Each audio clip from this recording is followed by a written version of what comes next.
Only gallant men where they know nothing to happen, nothing to happen. I know.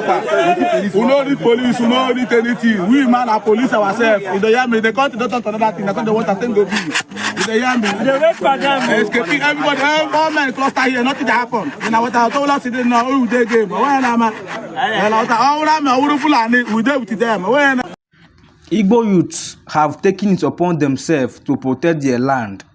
Igbo youths have taken it upon themselves, going bush to bush, to make sure that Fulani herdsmen don't invade their land. Just look at them. They don't have gun. They have nothing, but they have their machetes. They have their cutlass, so that they can use it to protect themselves. They don't want Fulani herdsmen to come and be intimidating them in their own fatherland. This is what we need in Biafra land. All the Biafra youth should come together. Stop insulting yourself. Stop insulting other people from different states. Let us come together and fight these people, because these people, they pity nobody. They pity nobody. If they catch you, they will cut you. They will cut you. So we need to come together and fight these people. And that is the only thing. So after watching this particular video, do well to share and drop your opinion in the comment section, because this is a good news for all the Biafran youth. Shout power if you like Biafrans. Power. only gallant men where they know nothing to happen, nothing to happen. I know. We know the police, we know the anything. We man are police ourselves. In the Yami, they can't do another thing. That's what they want to think of. In the Yami, they wait for them. Escaping everybody, all men cluster here, nothing to happen. You know what I told us? They didn't know who they gave. When I'm we deal with them. When yes, they don't put the kind of man to come here. I want to spy in the by deal.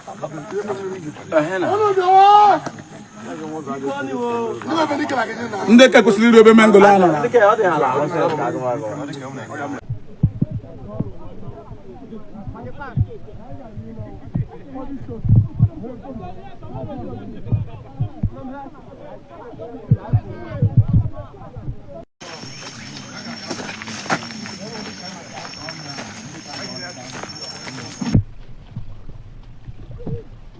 Yeah, move front now, move front. You're in the water. I don't know why you're still swimming in it.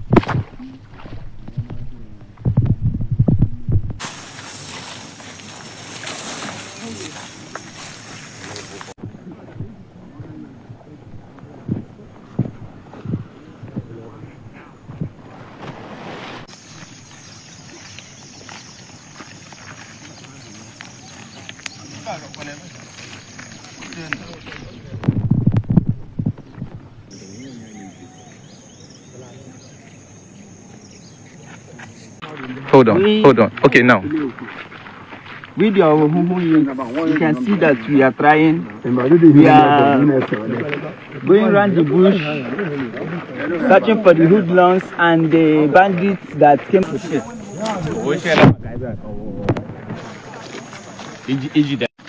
Yes. Oh, about you. Your mom called out to about.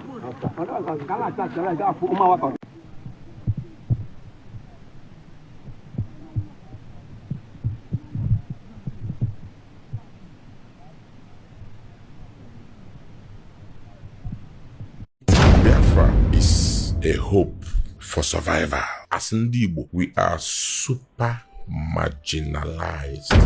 One of the injuries on us due to Biafra. Biafra bụ ndị Igbo mee ya. Ando maka ife mai ka eji wee gbaje dia. At the time, we had no hope to survive except that Ojukwu took it upon himself and declared Biafra. Whether it was a blunder or not, it was the spur of the moment. Ndị Igbo, for the hope of survival, encouraged and championed Biafra.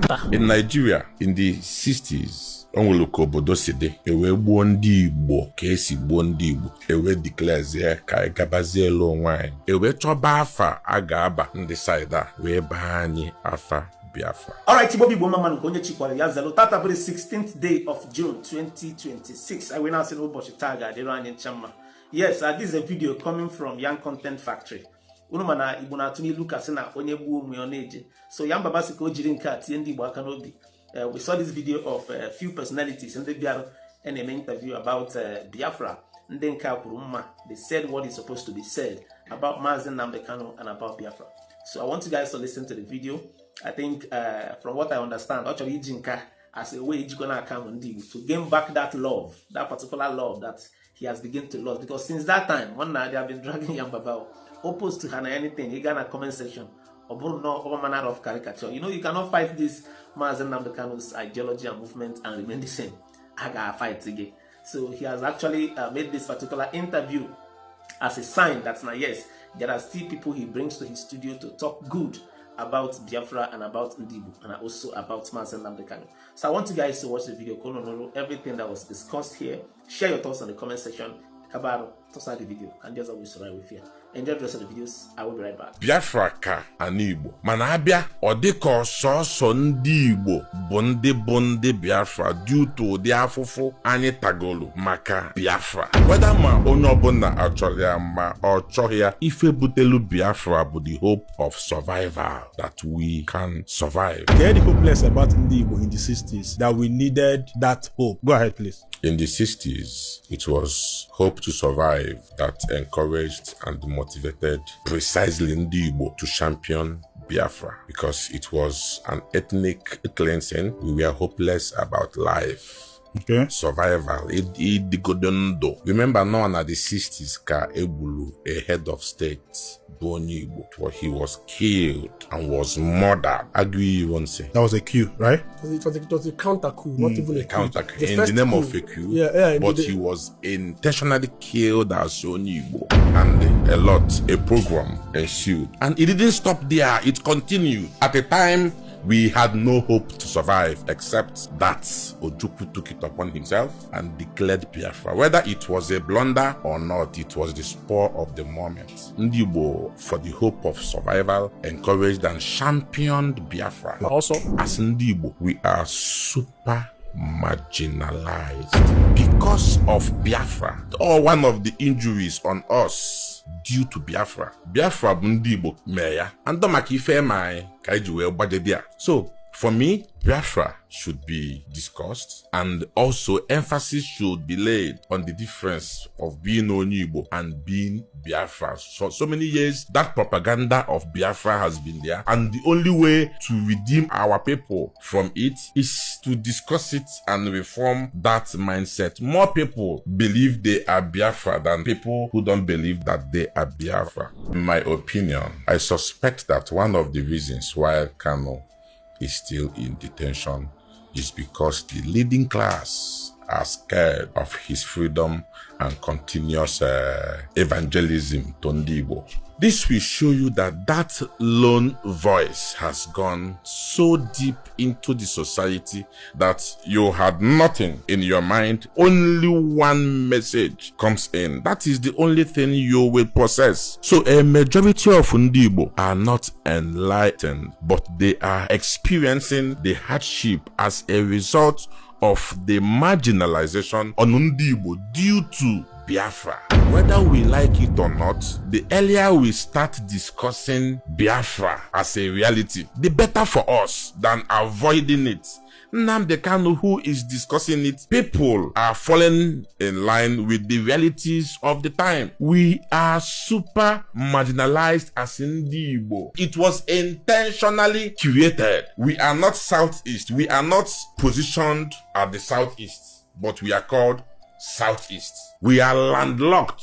It was done intentionally. All these are as a result of Biafra, because we championed Biafra. You will just understand that God created us specially. That is why we are surviving. Imagine that after the war, every Oni Igbo, irrespective of how much you had in the bank, received 20 pounds. Not all Biafrans, so Ndi Igbo precisely. Not all Biafrans lost their properties in other locations except Ndi Igbo. So Biafra has brought so much upon us that from our childhood till now, we are emboldened to intend to discuss it and also be able to create a line between Ndi Igbo and Biafra as a whole, so that we can protect, promote, and project Igbo interests. Onowu enwelo ife nchọ ka ịkpatụ aka maka Maazị Nnamdi Kanu. Afọ ụmụ vidio imekwa ikwu maka na ịma na Abaribe can stand up for him. What about others? Kedu ihe inwe ikwu maka situation of Nnamdi Kanu generally? Please go ahead.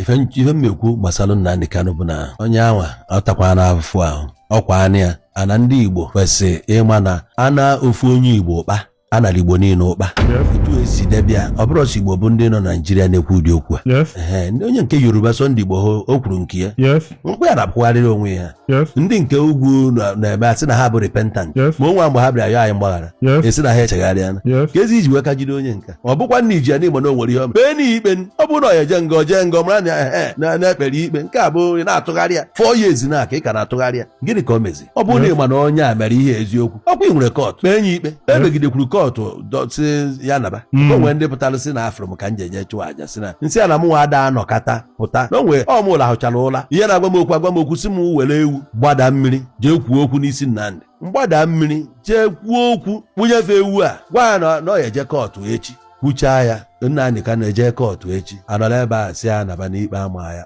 kọtụ aka dọkọtakwara akwụkwọ after that emekwa ya arrest kwa na ebe akwa wee paịlụ kwa another charges wee na-atụgharị nwoke mmadụ sinsi na o mere nke a mee nke a mee nke a mee nke ịgbara ihe ahụ o mere kpọọ onye afa kpee na ikpe nkịta ka anabidoziri ikpe n'isi kwezi ikpe a na-ekwere okpukpe sinsi anabidokwaziri ya kịta so ihe ahụ o mere Naijiria ji wee si ebe a taa afụfụ jebe Kenya jee buru ya kpezie na ikpe a ọ bụrụ na ọ satanwuo ọnụ ya unu chọzie isentensị ya unu sentensị ya mara na many years anọ ihe a bụ ihe o mere maka na o doma anya na ya nwazi n'onwe ya ọ dị capable ịsa nwụrụ ọnụ ya ọ ya ekwurunwe ọnụ ya maka na ọ makwa ihe dị n'alọ ibe ndị na ọ bụrụ ọlọ ya mana ọ mụ ihe dị n'alọ afọ na Nnamdi Kanu bụ isi na-awa gọọmenti ọ isi na-awa federal gọọmenti ọ dị ka odudu belụ na amụ ikusie ya ike kụkwa amụ ha mụ ihe ha ya eme ya wee na-ama na-ejizi ya ama na-eji ma ọ bụ na ha dị chịọ ha kpee nye ikpe ka esi ekpe ndị ọzọ ikpe ka nwoke zuo ike na ihe niile ahụ ọ na-ebe akwụ ya onye ọbụla jikwa anya ya na-afụ ya anyị bụ ndị Igbo dị diffranchised disenfranchised kwa ya na-afụ ya anyị deserve inwe seaport mana anyị enwere ya River Niger nwa na-ekwu okwu sinzi enwere ike ịbata nwa ebe a night vessel mana anyị elugo si dredge ya Niger edredge anya ngwa ahịa ga-esiwu China tụọ ebe a direct ọ dị cheap ọ dị nso ịbịa ebe a dị cheaper isi Lagos so ịbịa na Onitsha ebe a dị easier than ije Lagos from China so si lụọla anyị ebe a na-ekwu okwu rail akọtụla anyị off ka anyị ga-esi wee na-manage transportation ha tinyela anyị rail a mmebu ngwa ahịa si ebe a dị Owerri onye si ụmụ ahịa apụta esi ona na connect mana a wepụrụ ya ewepụ ịbịa na Anambra na nwa federal office ị ga-afụ apart from MPF Nigerian Police prison service labor and productivity ọgwụna onwere ihe ọzọ ya infrastructure anyị nwere ya federal schools a na-afụgasị ebe dị oneg dị na Anambra so many things anyị kwesịrị inwe akọtụrụ ya off eje na-ebi ego last time na-achọrọ ibite many $billion onwe ha nke na-abata na South East so onye nwapụta na-ebe na-ekwu ọmụ ihe ọ na-ekwu ihe niile ahụ na-ebe na-akwa abụ real ihe nkwu mgbe ahụ bụ na ọ bụ na ihe Biafra a na-achọ ekwu na ọhọ common man nọ na street na ndị bụ ahụ ndị ahụ anyị tụrụ akwụkwọ bụ ndị na-represent anyị our interest bụ ndị kwesịrị nọ n'ihu ebe a na-ekwu ya ihetego ha dị serious a na-anọkọta ba mba eji m anya ma fụ na that house mgbe a na-anụcha ọgụ dị ya pịa oche ha kwụrụ ọtọ kwuo ihe ha chọrọ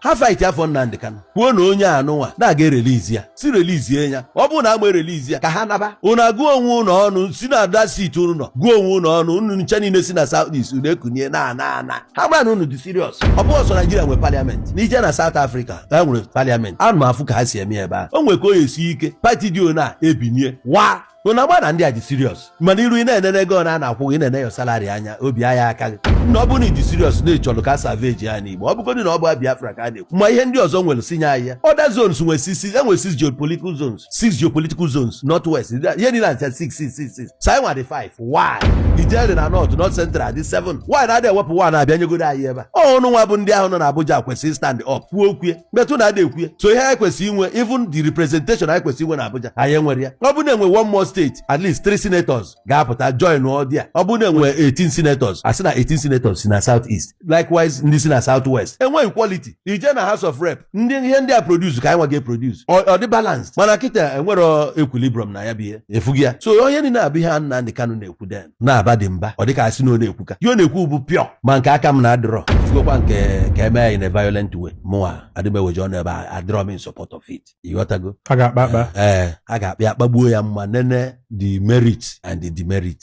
Ife ọbụla even stand against bụ ife ọbụla ga-emegidekwa again ewejekwaje na chiga back to etu ọ dị anyị na 1970 ma ụmụazị na-awa ọchịgasịba nne m ụfọdụ aghọtara ihe ifu mgbe ni anya na-ajụ m ịdị arọ na mgba ihe ifu mgbe a nụrụ ọgụ achọghị m efu ya again maka na efugokwa ụmụ okirikiri ụlọ alụsị ọvụ a na be anyị ọhịa abụkwa target ndị a eme kịta na-eru olu tankị bata n'ala Igbo agbarịsie ihe niile anyị ebidokwa n'isi maka akpọgo anyị asị bụ na akpọgo anyị asị ịghọtago so anyị ga na-ama na-eji ya ama na-eji anyị na-achụ ya bụ ihe nsị mgbe bọọlụ anyị na-agba achụji ya n'iru anyị enekwa ya na difensị anyị maka na omeghakwa na ihe a chọrọ bụ ka anyị reduzukwa anyị Igbo to zero ife ọbụla ga-eme ka ereduzu anyị Igbo to zero again anyị ama ekwe anyị achọrọ ya anyị ga-eme ya avoid ọ bụla ife nwe ikwu about it.